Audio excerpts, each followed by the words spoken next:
and welcome back to Yoga with Michelle. Today's tutorial is going to be working toward up dog. Now, as I mentioned in my previous tutorial of mountain pose, I'm going to be working on some more beginner-friendly tutorials on poses that you'll find in your Sun Salutation A. So there's already one for mountain pose and chaturanga in my playlist. So today we're going to be working on up dog. The up dog is a lot of things. Just like chaturanga, some people think of it more as a transition rather than a pose in and of itself. So up dog, it is a heart opener, it is a back opener, a back bend, as well as some things in the arms. So of course, with anything, you would want to warm up before you do any sort of tutorial. But to start, we're going to build up on various levels depending on where you might be. So the most basic level would be Sphinx pose. So let's turn around, get on to your bellies. Now Sphinx pose, you want your elbows right underneath your shoulders, and then you're pressing into your legs. Now I have some low back issues, so I like to keep my legs about hip width distance apart.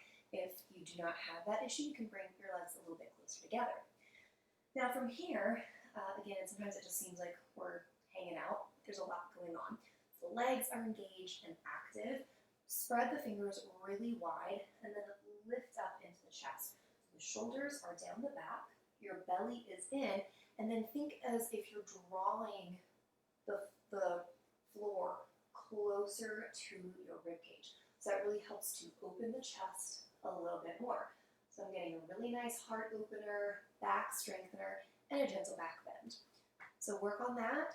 Hang out here for about 5 breaths, and then we're going to come down and relax, shake it up.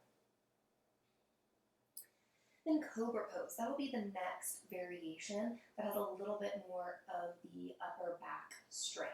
So the hands are going to come right underneath the shoulders. So once you lower down from your high plank position, you'll probably be here. So once again, engage the legs, roll the shoulders down the back, belly is in, and then just lift the chest.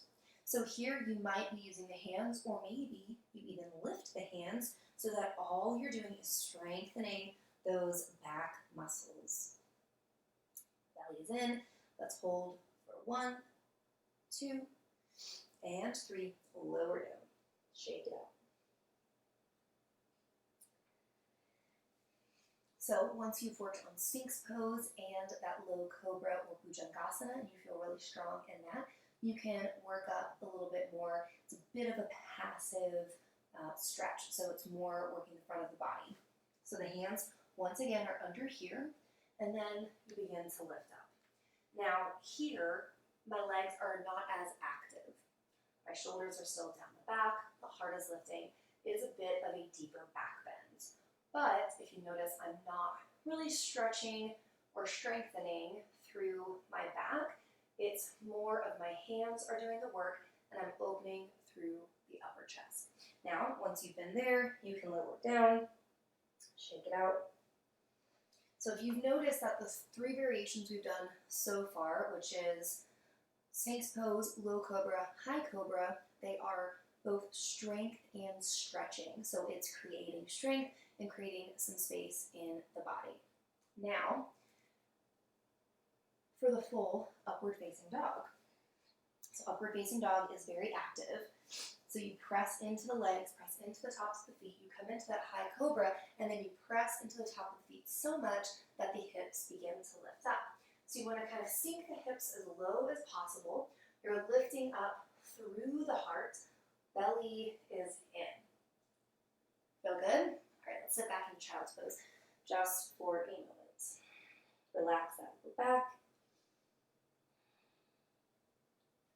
Now I want to talk about the shoulders in this posture because there are a few different ways that people like to teach it, and really I think it's what feels good in the body. So I have heard some people, and I have taught this myself, where if you are in your upward facing dog, you really roll the shoulders down the back and kind of jam the shoulders, and then you really shine that heart forward, right? I've heard that, and I've literally had people take their hands and open up through my shoulders.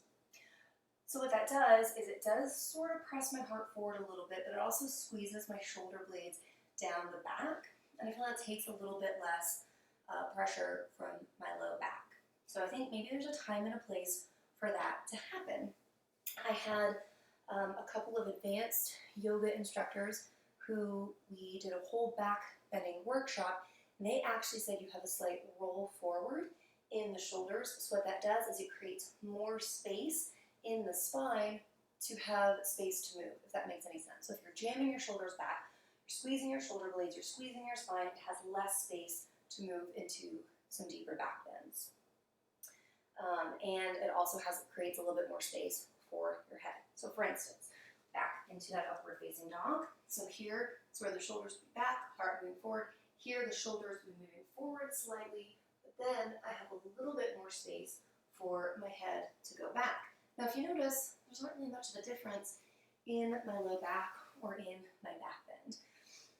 I think just as long as you're engaging your arms, engaging your muscles, that you'll be doing really well. So we're going to start from our high plank pose, do Sphinx, back into high plank, do low cobra, back into high plank, high cobra, then back into high plank, and then just lower into our upward facing dog from your high plank position.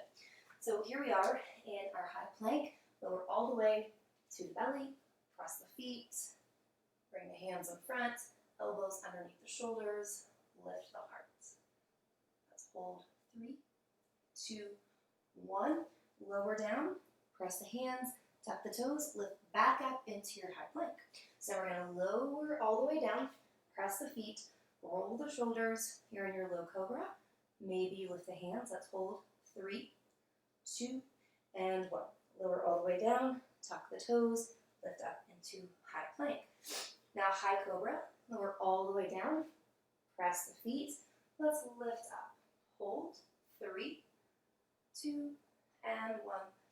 Lower down, tuck the toes, lift up into your high plank, then flip to the tops of the feet, sink the hips, lift the heart for upward facing dog.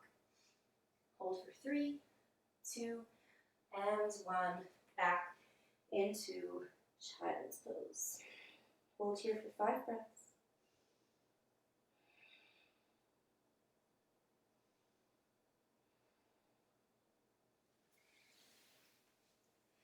Now, I hope you enjoy this tutorial. I hope you also realized that in yoga, there's a lot of musculature happening, even if it doesn't always feel like it. So in upward facing dog, the arms are engaged, the core is engaged, the legs are on.